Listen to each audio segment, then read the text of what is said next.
ఎక్కువగా యేసును చూస్తూ చూస్తూ చూస్తూ ఉంటే మనం అలాగే తయారవుతాం. ఎంత ఎక్కువగా యేసును వెంబడించాలని ప్రయత్నం చేస్తే అలాగే చేస్తాం. ఒక 2 కోతులు ఉన్నాయి.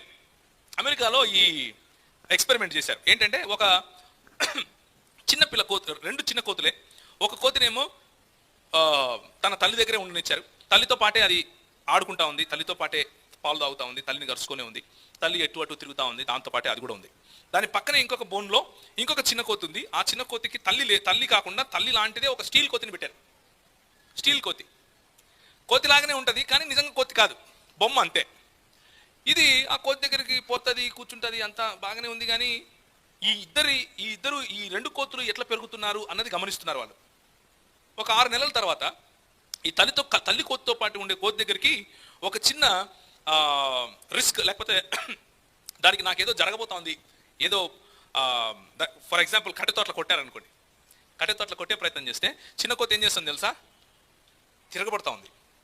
చిన్న కోతి ధైర్యంగా ముందుకొచ్చి మా అమ్మ వెనకుంది అన్న ధైర్యం దానికి, తిరగబడతా ఉంది. అదే తల్లి లేని, లేకపోతే ఈ స్టీల్ కోతి దగ్గర ఉన్న కోతి దగ్గరకు వచ్చి అంటే అది భయపడిపోయి అంతా ముడుచుకొని ఒక పక్క పోయి కూర్చొని ఇట్లా చూస్తూ ఉంది. దాని దగ్గర పోయి పట్టుకుంటా ఉంది, కానీ దాని దగ్గర ఆ వామ్త్, ఆ వేడి, లేకపోతే ఆ ఒడి లేదు.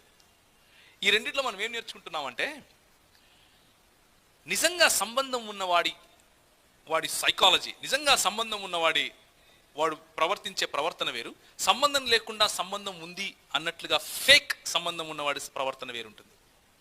ఫేక్ సంబంధము అంటే నిజంగా నేను రక్షింపడ్డాను అనుకుంటాడు, కానీ దేవునితో సంబంధం ఉండదు, దేవునితో ఆ మాటలు ఉండదు, ప్రతిరోజు యేసును చూడాలి అన్న ఆశ ఉండదు, ప్రతిరోజు యేసు వాక్యం వినాలి అన్న ఆశ ఉండదు, ప్రతిరోజు ఆయనతో మాట్లాడాలి అన్న ఆశ ఉండదు, ప్రతిరోజు ఆయన వెంబడించాలన్న ఆశ ఉండదు. ఆ సంబంధం లేని వాడికి సంబంధం ఉన్నవాడికి తేడా ఇది. సంబంధం ఉన్నవాడు సమస్య వచ్చినప్పుడు నా వెనక ఎవరున్నారు? దేవుడు ఉన్నాడు అంటాడు. సంబంధం లేనాడు ఏం చేస్తాడు అంటే ముడుచుకుని పరిగెత్తుకుంటూ పోయి మధ్యవర్తి కోసం ఎత్తుక్కుంటాడు. ఆ పాస్టరు, ఈ పాస్టరు, ఆయన నూనె పూసేట ఆయన, ఈయన తన్నేట ఆయన, అందరి దగ్గరికి పరిగెత్తాడు. ఎందుకంటే నమ్మకము దేవుని మీద కాదు, మధ్యవర్తి మీద ఉంది. నమ్మకం ఎవరి మీద లేదు?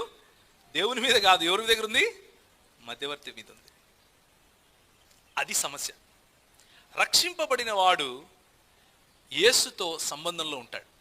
రక్షింపబడిన వాడు, పిలువబడిన వాడు ప్రతి దినము పరిశుద్ధతలో ఎదుగుతాడు, ప్రతి దినము పరిపక్వతకు వెళ్తాడు, ప్రతి దినము యేసు స్వరూపంలోకి మార్చబడుతూ ఉంటాడు.